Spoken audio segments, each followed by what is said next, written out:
जय श्री कृष्ण। आप सभी को आज इस द साइकोलॉजी ऑफ गीता के इस चौथे दिवस में आप सभी का स्वागत करता हूं। हम लोगों ने अभी तक देखा कि कृष्ण कैसे भ्रम में कृष्ण को अर्जुन उलझाने का कार्य कर रहे हैं। अर्जुन युद्ध करने से इनकार कर रहे हैं। उनको तीन तरह के भय अर्थात तीन तरह की ऐसी संभावनाएं हैं जो उन्होंने अभी प्राप्त कर ली है। पहला,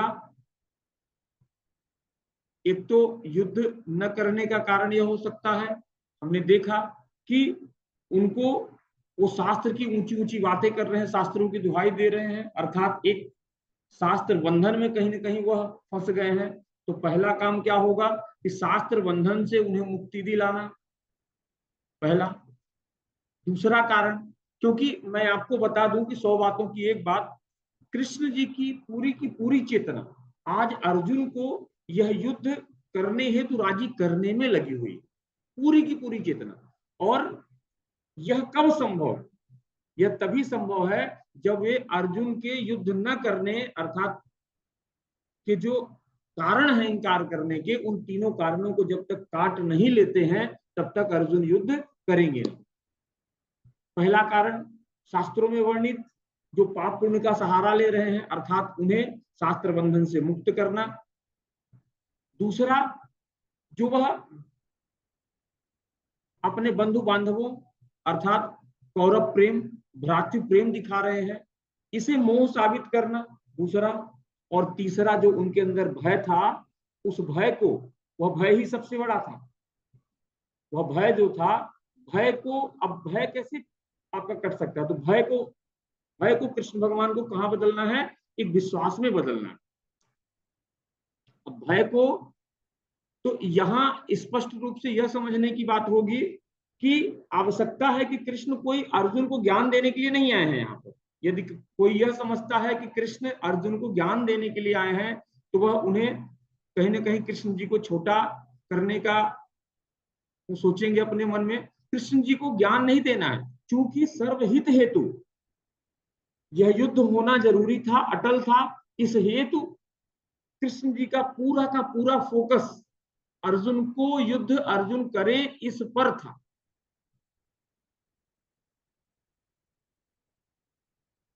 और इसलिए जो है, तो अब कृष्ण जी की आगे देखिएगा कैसे वह एक ही बात से तीनों का काट। तो उनकी जो पहली बात वो है, हम सीधे वहां पर आते हैं। कृष्ण कहते हैं कि हे अर्जुन, तुझे यह असमय का मोह किस हेतु से प्राप्त हुआ है? यानी सीधा का सीधा कृष्ण भगवान यहाँ पर उसके भ्रातृ प्रेम पर कठोर प्रहार कर रहे हैं और कह रहे हैं कि क्या यह कोई समय है भ्रातृ प्रेम करने का, जताने का? दूसरी बात, वे कह रहे हैं कि श्रेष्ठ पुरुषों, जो श्रेष्ठ पुरुष होते हैं, श्रेष्ठ पुरुषों को ऐसा असमय का मोह शोभा नहीं देता या नहीं उमड़ता है। अर्थात शास्त्र ज्ञान को झाड़कर तू अपने आप को श्रेष्ठ समझ रहा है, परंतु समझ ले कि शास्त्रों की दुहाई देने से कोई श्रेष्ठ नहीं हो जाता है।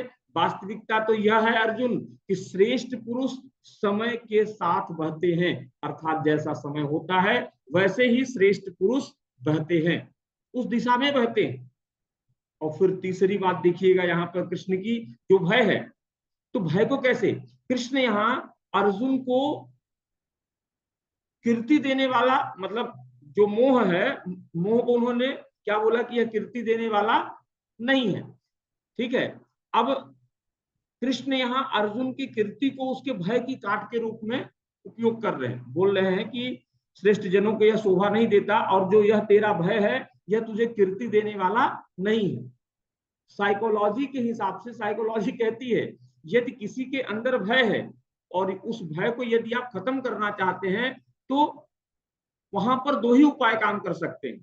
पहला उपाय यह, या तो आपको तगड़ा आश्वासन देना होगा, और दूसरा यह कि कोई उससे भी बड़ा भय आप उसे पकड़ा दे।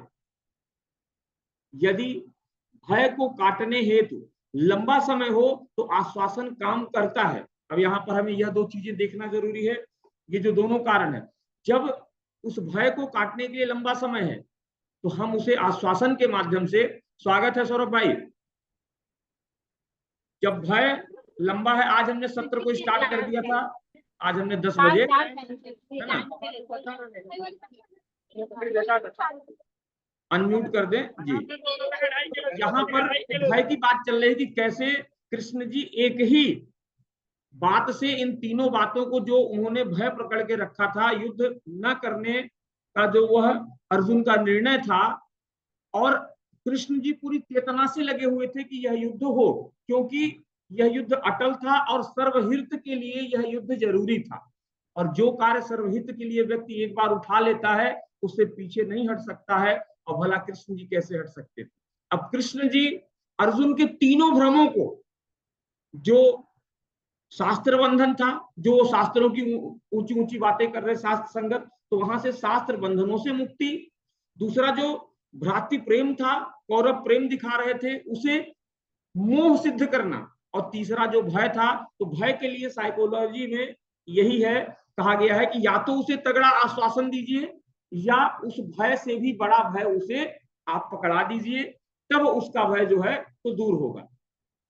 अब यहां पर महत्वपूर्ण यह है, स्वागत है गौतम जी, महत्वपूर्ण यह है कि यदि भय लंबे समय तक जा सकता है तब तो हम आश्वासन वाले भय से काम चला सकते हैं, लेकिन यदि हमें तत्काल भय को दूर करने की जरूरत है तो उस स्थिति में हमें उसे एक उससे भी बड़ा तगड़ा भय देने की आवश्यकता पड़ती है।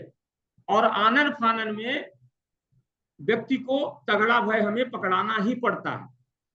और यहां पर कृष्ण भगवान जी आप देखेंगे कैसे अर्जुन को एक तगड़ा भय पकड़ा रहे हैं, उससे भी तगड़ा बोल रहे हैं कि श्रेष्ठ जनों को यह शोभा नहीं देता, और यदि वह करते भी हैं तो यह कीर्ति देने वाला नहीं होता, और तू तो अर्जुन वीर योद्धा है। समझिएगा वो क्या कह रहे हैं, तू तो ख्यात नाम पुरुष है। यहां पर उसके भय की काट यही है, उसकी कीर्ति से जब जोड़ेंगे तो उसे अपने कीर्ति से ज्यादा प्रेम है, तो वहां पर वह उसे रोकने का काम मतलब भय को काटा जा सकता है, अर्थात वहां पे कलंक शब्द ही जो है उनके लिए कहीं ना कहीं उस भय की काट है। अब यहां पर थोड़ा सा हम यह समझेंगे कि देखिए साइकोलॉजी के हिसाब से यह दोनों चीजें थी, तो साइकोलॉजी में साइकोलॉजी है क्या यह हमें जानना जरूरी है। तो साइकोलॉजी का अर्थ हमें आज समझने की आवश्यकता है। साइकोलॉजी वह ज्ञान है जिससे मनुष्य के भीतर क्या चल रहा है, मनुष्य के मन को आपके चाहे अनुसार आप कैसे मोल्ड कर सकते हैं, यह होता है मनोविज्ञान। तो उसके भीतर क्या चल रहा है उसे पूर्णतः हम कैसे जान पाए, यह आपका मनोविज्ञान होता है, साइकोलॉजी होती है। और यहां पर श्री कृष्ण जी यही कार्य कर रहे हैं, साइको ट्रीटमेंट दे रहे हैं, एक ऐसा साइको ट्रीटमेंट दे रहे हैं जिससे मनुष्य के भीतर क्या चल रहा है, मनुष्य के मन को अपने हिसाब से हम कैसे मोल्ड कर पाए, यह देने का काम कर रहे हैं। अर्थात वह युद्ध में राजी करवाना उनका उद्देश्य था, लेकिन डर इतना गहरा था उनका। अब देखिएगा यहां पर यह कितना काम करेगा, जितनी गहराई में अर्जुन का डर होगा उस हिसाब से यह ट्रीटमेंट काम करेगा, ज्यादा दिन कम दिन है ना, लेकिन युद्ध तो होना है, यह तय है। अब यह उनके गहराई पर निर्भर करती है कि यह कितना जल्दी होगा और कितना जल्दी नहीं होगा। अब देखिएगा कृष्ण जी यहां पर कैसे तीनों को काट रहे हैं। कृष्ण अर्जुन के भय को, उसके भ्रातृ प्रेम को तथा शास्त्र ज्ञान को पहले ही काट चुके हैं, शास्त्र ज्ञान को पहले ही काट चुके, लेकिन अब अर्जुन का जो मोह है, जो उसका मोह है, यह तो होने वाला ही, मतलब युद्ध वह लड़ ही नहीं सकता था, वह भातृ प्रेम का इतना तगड़ा अपने अंदर वो पहन लिया था कि नहीं, मैं युद्ध अपने बंधु बांधवों को, स्वजन समुदाय को मार नहीं सकता हूं। लेकिन अब देखिएगा, इसलिए कृष्ण जी उन्हें अर्जुन को कहते हैं कि ऐसा है अर्जुन, देखिए अभी भी वह जो है उस मोह को नहीं त्याग रहा है। तो कृष्ण जी कहते हैं कि अर्जुन तू अपनी इस नपुंसकता को मत प्राप्त कर, तुझ जैसे वीर योद्धा में यह उचित नहीं होता है। अतः चुपचाप जो तेरे हृदय में यह दुर्बलताएं आके बैठ गई हैं, तो उसको त्याग कर युद्ध करने के लिए खड़ा हो जा। तू यहाँ पर बड़ी बड़ी बातें करके भ्रम फैलाने की कोशिश कर रहा है, लेकिन तू यह भूल रहा है कि तू यह जो अहिंसा को उपलब्ध हो रहा है, जो भ्रातृ प्रेम को जगा रहा है, मैं साफ साफ देख रहा हूं कि हे अर्जुन, तू नपुंसकता को प्राप्त हो रहा है। अर्जुन, तू यहाँ पर नपुंसकता को पूरी तरह से प्राप्त हो रहा है, ऐसा कृष्ण जी कहते हैं। निश्चित ही देखिएगा, कृष्ण जी ने अर्जुन को नपुंसकता को प्राप्त होने की बात जो कह रहे हैं, इससे यह हो जाता है कि अपनी ओर से शास्त्र ज्ञान तथा भ्रातृ प्रेम जैसे व्यर्थ के तर्कों पर कृष्ण जी ताला लगाने का काम कर रहे हैं।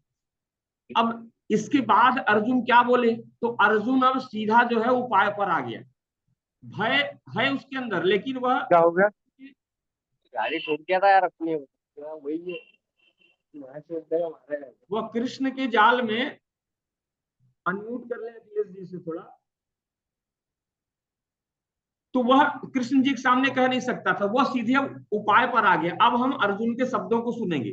तो अर्जुन सीधा कहते हैं कृष्ण से कि हे अर्जुन, मैं किस प्रकार भीष्म और द्रोणाचार्य जी से युद्ध लड़ू, किस प्रकार, यहां पर यह किस प्रकार शब्द समझिएगा, अर्थात वह यह नहीं कह रहा कि क्यों लड़ू, मैं किस प्रकार युद्ध लड़ू।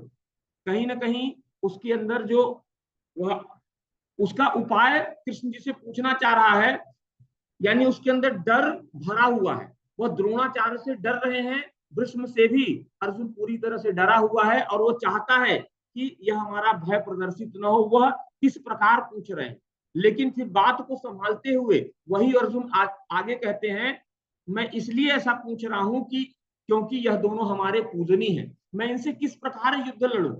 इनसे युद्ध लड़ने से अच्छा है कि मैं भिक्षा मांग कर अपना जीवन निर्वाह कर लूं। मैं इनको मारने के बाद अगर देवलोक भी पा जाऊं तो भी मुझे जो है तो पसंद नहीं होगा। और मुझे क्या मिलेगा भला, राज्य मिलेगा, धन मिलेगा, वैभव मिलेगा, लेकिन इससे कोई हमारे जीवन में अच्छा नहीं होने वाला।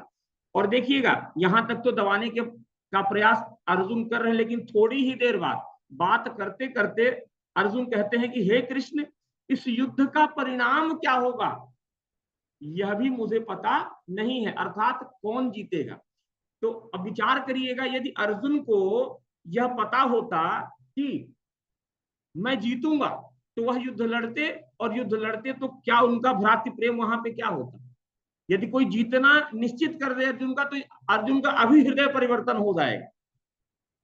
तो वहां पर उनका भ्रातृ प्रेम कहां चला गया, वहां पर उनका शास्त्र संगत जो महापाप की बात कर रहे थे वो कहां चला गया। देखिएगा, व्यक्ति स्वयं अर्थात मनुष्य के भीतर जो रहता है वह थोड़ा उसे छिपाने की बात करेगा, फिर से वह अपने ही शब्दों में उसे थोड़ी देर में बयां कर देगा। यहां कृष्ण के द्वारा जो शब्द कहा गया नपुंसक, उससे कहीं ना कहीं अर्जुन में यह सारी चीजें होती जा रही है, और वह पूरी तरह से डरा हुआ है। अर्जुन अर्जुन पूरी तरह से वो डरा हुआ है, और अर्जुन कह रहे हैं कि यह विजय जो है, विजय के लिए तो कोई प्राप्त नहीं करना चाहता। आज देखिएगा, यह विजय व्यक्ति अपने विजय के लिए नहीं प्राप्त करना चाहता, विजय व्यक्ति इसलिए प्राप्त करना चाहता है कि हम मनुष्यों पर, मित्रों पर, शत्रुओं पर, इनके ऊपर राज कर सके, हम इनके ऊपर अपना रुआब झाड़ सके। इसलिए यहां पर अर्जुन कह रहे हैं कि यदि ये सब मर जाएंगे तो मैं राज किस पर करूंगा, मैं राज किस पर करूंगा। यह व्यक्ति की अभिलाषा होती, जीतने का मतलब कि मैं इन पर राज्य करूं, यह व्यक्ति की अभिलाषा, मानव की अभिलाषा रहती है। फिर से उसका जो सत्य था अंदर वह बाहर निकलते ही जा रहा है, निकलते ही जा रहा है। और फिर काफी गुमराह करने की कृष्ण जी ने उन्हें और समझाया बीच में। अब अर्जुन क्या कह रहे हैं देखिएगा, कह रहे हैं कि सीधी सी कृष्ण से बात पूछ रहे हैं कि अच्छा इधर उधर की बातें छोड़िए, हे प्रभु मुझे यह बताइए आप कि मेरे लिए क्या कल्याण कारक है, मेरे लिए इस समय पर क्या कल्याण कारक है, वह बात आप मुझे बताएं। अब वह पूछ तो रहा है कल्याणकारक, लेकिन देखिएगा इसमें भी कंडीशनल है, अर्थात वही कहना, यहां पर कहने का तात्पर्य यही है कि हे कृष्ण, हमसे वही कहना जो निश्चित तौर पर मेरे लिए कल्याणकारक हो। यानी यदि कोई मरवाने वाली राय आप देंगे तो वह मुझे पसंद नहीं आएगी, मैं उस पर ध्यान भी नहीं दूंगा। अर्थात अभी भी अर्जुन का भय यहाँ पर यथावत है, राय तो मांग रहा है, यहाँ पर सरेंडर भी नहीं कर रहे अपने आप को, क्योंकि कंडीशन, यहां पर कंडीशन लगा दिए, मैं आपकी बात तो मानूंगा, जो मेरे लिए कल्याणकारक है वो बात आप कहिए, लेकिन कल्याणकारक ही बात कहिए आप हमसे, लेकिन मैं युद्ध नहीं लड़ूंगा, मैं युद्ध नहीं लड़ूंगा। कृष्ण भी बहुत चतुर थे, अर्जुन भी, लेकिन कृष्ण जैसे साइकोलॉजी के उस्ताद के पास, अब यहां पर यह कुल मिला के अर्जुन कृष्ण जी से कंडीशनल कहानी कह दिया। अब कृष्ण की समस्या देखिए कि कृष्ण कितने बुरे फंस गए हैं, है? वह कह रहे हैं कि मुझे चाहे यह देवी देवता पूरे मिल जाए या कोई भी राज्य मिल जाए, कोई भी राज्य मिल जाए, मैं देवी देवताओं के सिंहासन पर भी यदि बैठूं, लेकिन मैं उन सबको, सुनिएगा, मैं उन सबको लोभ में भी वर्तमान युद्ध करने में सक्षम नहीं हूं। अर्थात किसी भी तरह का लोभ आप मुझे देंगे, देवी देवताओं का सिंहासन भी दे देंगे, तो यह भी लोभ में, इस लोभ में भी मैं युद्ध लड़ने के लिए तैयार नहीं होऊंगा कृष्ण, और आप मुझे कोई कल्याणकारक रास्ता बताइए, मैं वह नहीं करूंगा। क्योंकि इस समय बड़े से बड़े लोग उस अर्जुन के लिए क्या है, वर्तमान शोक का काम कर रहे हैं, वह उन्हें दूर करने में सक्षम नहीं है, और यही अर्जुन की वर्तमान समस्या है, यही अर्जुन की वर्तमान समस्या है कि वह युद्ध नहीं लड़ेंगे। अब यहां पर जितनी भी बातें हम आगे देखेंगे तो देखेंगे कि अर्जुन की मनोदशा कैसे बदलती जा रही है, अर्जुन की मनोदशा देखेंगे, वह कृष्ण के जाल में कैसे फंसते जा रहे हैं, कैसे उनका भय धीरे धीरे, क्योंकि भय की गहराई बहुत गहरी थी, और भय की गहराई गहरी होने के कारण कृष्ण जी को उन्हें एक एक बातों पर काट देना पड़ रहा है और वह सारी चीजें करना पड़ रहा है। तो एक तरफ अर्जुन राय मांग रहे हैं और दूसरी तरफ युद्ध नहीं लड़ने का निर्णय भी सुना रहे हैं, राय तो दीजिए लेकिन मैं युद्ध नहीं लड़ूंगा। अर्थात एक तरफ भयभीत तो हैं और दूसरी तरफ शास्त्रों का ज्ञान भी अभी उनका झाड़ना शुरू है, और कृष्ण भगवान हंसते हुए यहां पर बोलते हैं कि हे अर्जुन, तू व्यवहार तो ज्ञानियों जैसा कर रहा है, तू व्यवहार तो ज्ञानियों जैसा कर रहा है, स्वागत है राज भाई। तो कृष्ण कहते हैं कि तू व्यवहार तो ज्ञानियों जैसा तो है, ज्ञानियों जैसा कर, आवाज आ रही क्या हमारी? हाँ। लेकिन तू ये जो व्यवहार कर रहा है ना, बात तो तू ज्ञानी जैसी कर रहा है, लेकिन ये जो व्यवहार कर रहा है, यह व्यवहार तू अज्ञानियों जैसा कर रहा है, यह पूरी तरह से अज्ञानी ही ऐसा कर। अर्थात जो वास्तविक ज्ञानी होते हैं, जो वास्तविक ज्ञानी होते हैं, इस वाक्य को समझिएगा, जो वास्तविक ज्ञानी होते हैं वह अगर किसी का प्राण चला भी जाए और जिनके नहीं भी गए, दोनों ही स्थिति में अपने आप को खुश रखते हैं, अर्थात दुखी नहीं होते हैं, शोक नहीं करते हैं। और अर्जुन तेरी सारी की सारी बातें, अर्जुन की देखिएगा सारी बातें जो है वो अभी मृत्यु के आसपास ही घूम रही हैं, मृत्यु का, अर्थात उसे डर हो गया है कि यदि मैं उनसे युद्ध लड़ूंगा तो मेरी मृत्यु हो जाएगी, क्योंकि गुरु द्रोण सामने खड़े हुए हैं, भीष्म पितामह सामने खड़े हुए हैं, कर्ण सामने खड़ा हुआ है, और वो उसे अपनी मृत्यु दिख रही है, मृत्यु का शोक। यहां पर अब कृष्ण भगवान उसे मृत्यु का शोक त्यागने की बात कर रहे हैं और कहते हैं कि तू भीतर तो अपनी मौत से भयभीत है, और तू बाहर जो है अपने भाई, काका, ताऊ, इन सब की जो है तो चिंता जता रहा है। जबकि सत्य यह है कि मौत जैसी चीज इस संसार में, क्या कह रहे हैं कि मौत जैसी चीज इस संसार में होती ही नहीं, यह कृष्ण जी कह रहे हैं। अतः जो मेरा वर्तमान दुख मृत्यु का नहीं है, बल्कि मृत्यु से जुड़े अज्ञान का है। आज व्यक्ति का जो वर्तमान दुख है वो मृत्यु से जुड़े, मतलब उसका नहीं है, जो अज्ञानता है उसकी मृत्यु के प्रति, उसके कारण से है। मृत्यु का डर उसने देख लिया, मृत्यु हो जाएगी और हमारा अस्तित्व, या इधर के ही लोग चले जाएंगे तो हमारा, उसने सब कुछ देख लिया। और वास्तविकता तो यह है कि ऐसा कोई काल नहीं जिसमें मैं नहीं था, यह कृष्ण भगवान कहते हैं, और तू नहीं था, या यह सारे राजा महाराजा ये लोग नहीं थे।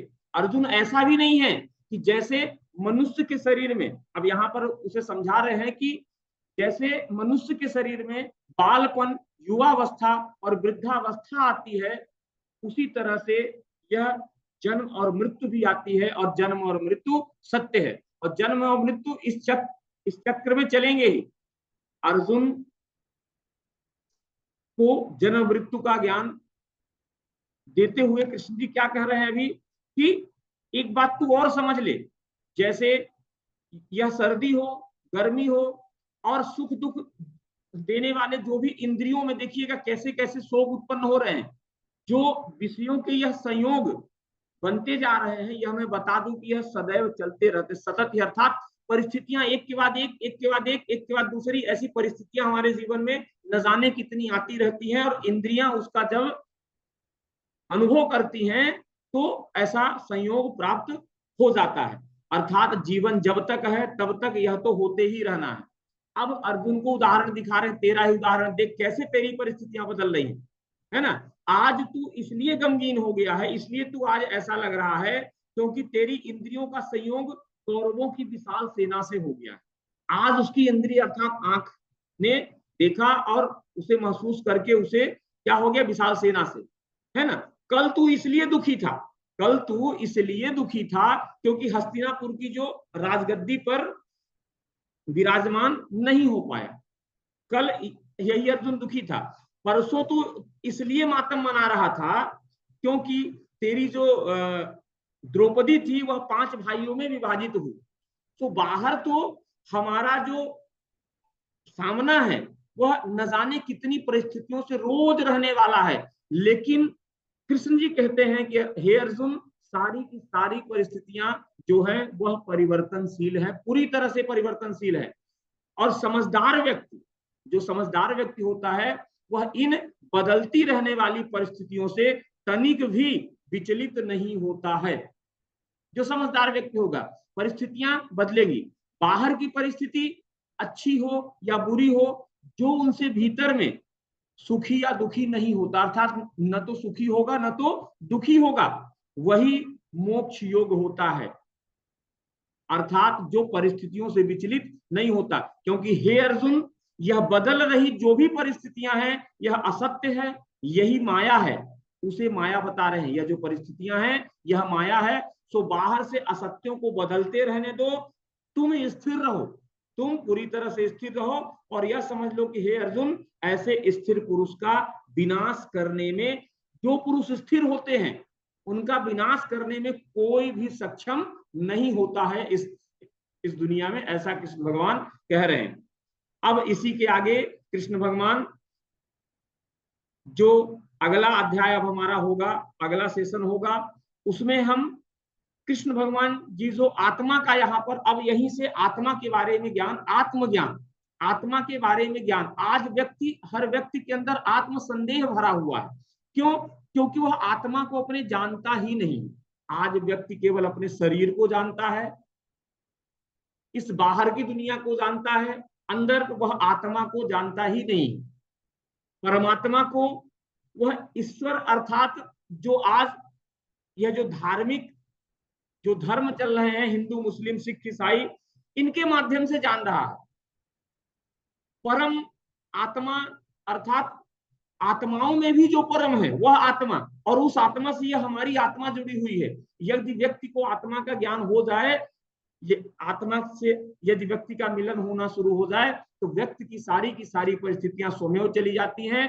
कृष्ण कहते हैं, हे अर्जुन, तू नाश रहित व नित्य स्वरूप है, तू शरीर नहीं है, तू आत्मा है, तू शरीर नहीं है, तू आत्मा है। और इस तरह से आज का यह सत्र कैसे कृष्ण जी ने उनके भ्रम को दूर करने का प्रयास कर रहे हैं, लेकिन एक के बाद एक हम किसी भी कार्य को करते हैं उसमें भी बाधाएं। चाहते तो कृष्ण भी ऐसा कोई समाधान लाते और 1 मिनट के अंदर उनको समाधान देके और अपना कार्य करवा लेते, युद्ध चालू करवा लेते। लेकिन नहीं, साइकोलॉजी कहती है परत दर परत, परत दर परत, problem is result is a problem of bundles of problem, result is bundles of problem. किसी भी चीज का जो परिणाम होता है वो समस्याओं के कई परत दर परत के बाद होता है, और हम जो बाहर इस दुनिया में देखते हैं आज, उसे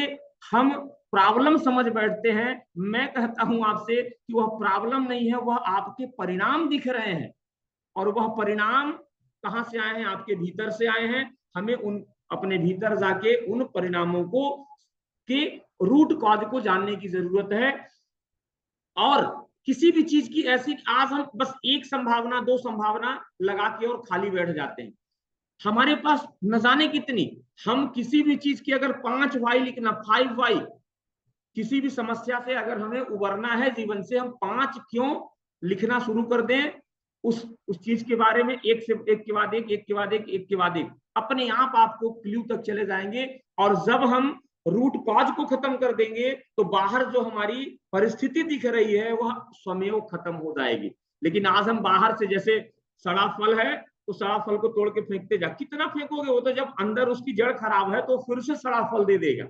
आज मानो यही कर रहा है, बाहर से समाधान, तो बाहर समाधान नहीं हो सकता है क्योंकि बाहर परिणाम पड़ा हुआ है, और उस परिणाम का मूल कारण है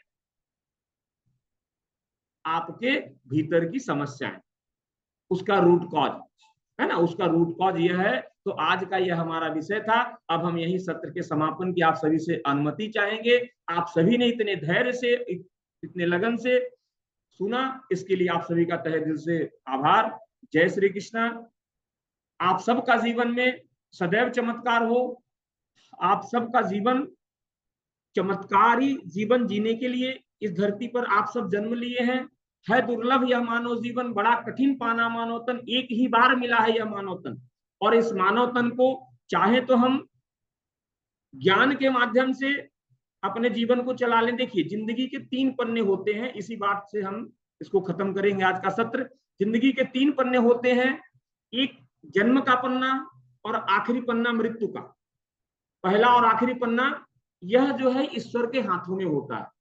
किसी व्यक्ति का जन्म कब होगा, जन्म कहां होगा, मृत्यु कब होगी और मृत्यु कहां होगी, यह निश्चित है, यह ईश्वर के हाथों में है।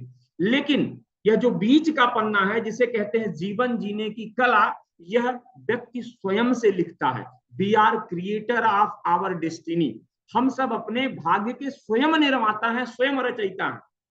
आप एक और अनुभव करिएगा कि इस सृष्टि पर ईश्वर ने प्रकृति का निर्माण किया। प्रकृति, कृति से पहले जो है वह है प्रकृति। देखिएगा, प्रकृति मतलब कृति से पहले, और इस प्रकृति में पेड़ पौधे, हवा पानी और यह मानव और सारे जीव आते हैं।